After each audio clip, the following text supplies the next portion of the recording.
Hello my dear friends, welcome back to another Andor video. So today I'm going to be explaining one of the most baffling scenes from the final episode of Andor Season 2. In the final few scenes, we're given updates on the whereabouts of various characters, and we finally see what became of Perrin, Mon Mothma's husband, after she left the Senate. Because she founded the Rebel Alliance and is living on Yavin, we assume she's gone no contact with both Perrin and their daughter Leda. But this shot of Perrin was quite the twist. He was having an affair with Davos Golden's wife, Runais Golden, and he's back to the drink and maybe even gambling, which if you remember was a big problem mentioned in the first season. But here's the thing, as an audience this scene is rather jarring because there was no closure for the couple. We don't know much about how Perrin processed Mon leaving. Was he sad? Was he relieved? How long has this affair been going on? You know, was it a rebound? Was this ongoing? We don't get any of that. Especially considering before the show dropped, Tony Gilroy said there's going to be a scene that redeems Perrin. Well, in a brand new interview, not Tony Gilroy but the writer of the finale, Tom Bissell, shed some light on the situation, and he reveals there was a deleted scene that would have explained all of this.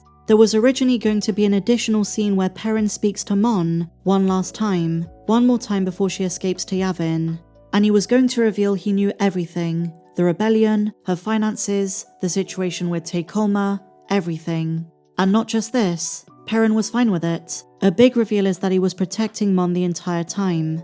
One of the lines in the deleted scene is Perrin saying, quote, "I knew what you were up to, Mon. This whole time. They spoke to me. Every week I was interrogated, and I never said a word. You didn't trust me. You should have trusted me."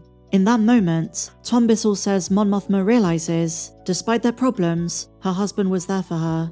This guy she was once in love with, who she'd pushed out, was on her side, and she didn't see it. It would have added an extra layer of heartbreak to the life she walked away from. She assumed Perrin was a deadbeat, but the entire time he was her secret protection. He loved his wife far more than she ever loved him, and when you think about it, that is a very tragic revelation. That would have kind of redeemed the character.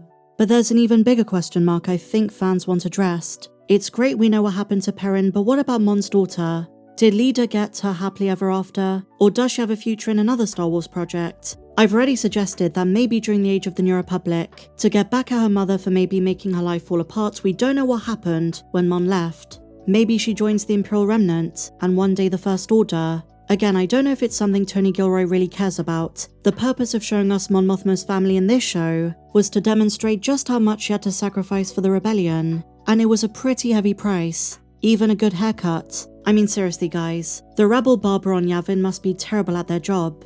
But you know, returning to Perrin, I know he's not the most popular character in this show, but he represented a very important aspect of Mon's life. I heard Tony Gilroy say that Perrin represents hedonism, the manner in which he was able to look away from all of the atrocity in the galaxy. He came across as very carefree, didn't care as much about the serious stuff and the politics, and just lived up to every expectation of Chandrilan tradition. His speech at their daughter's wedding proves it. He was the opposite of his wife. But I have to admit, the deleted scene where he speaks to Mon does change things a bit. Maybe he wasn't as naive as we thought, as even Mon thought. But the showrunner says the perceived flaws of the character shouldn't always be disparaged. Something which speaks to a very relatable reaction that many have to the problems in the world around them. According to Tony Gilroy, Perrin is the person who says, yes, the political situation sucks. The galaxy feels very tense. There are some awful things going on in the world. But that doesn't mean we have to take everything upon ourselves. We can't change everything.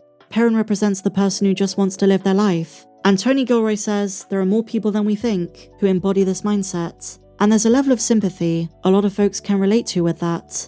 We think of it in a bad way because, by contrast, his wife Mon has all of the drive to change the galaxy. She sees what's going on and takes it upon herself to make a difference.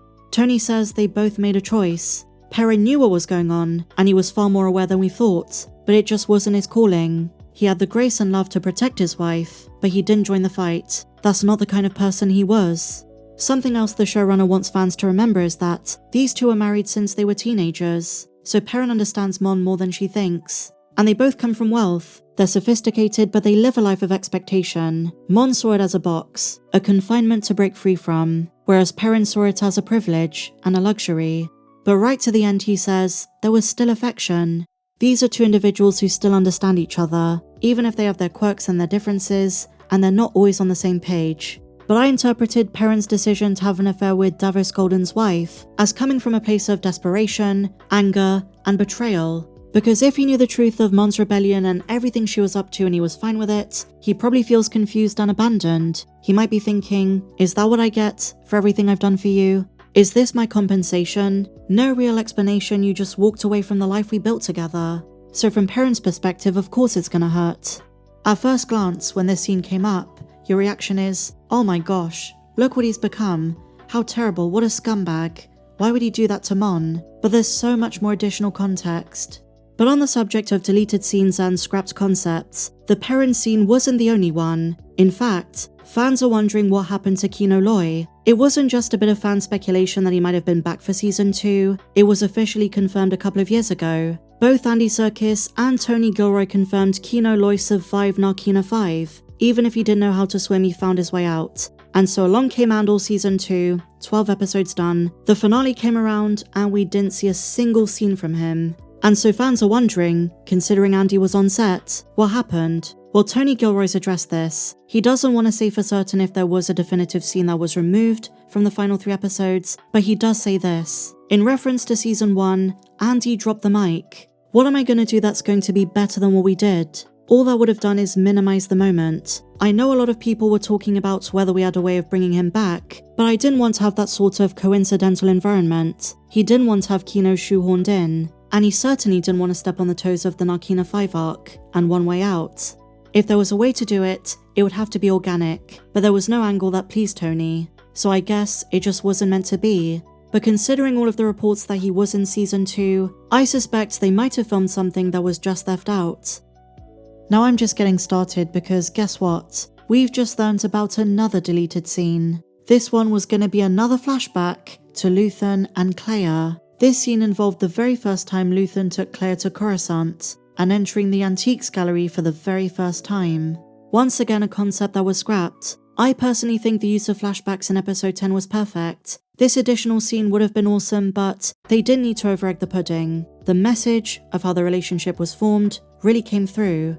And finally, my dear friends, and I think you'll agree I saved the best for last, Tony Gilroy originally considered an appearance from Princess Leia. There was going to be a scene where she speaks to Mon, but Kathleen Kennedy and Pablo Hidalgo didn't really go for it. And to be honest guys, a cameo of that size doesn't fit the aesthetic and vibe of Andor, so it's probably for the best they left it out. But what do you guys make of all of the reveals in this video? Were there any concepts you would have liked to have seen?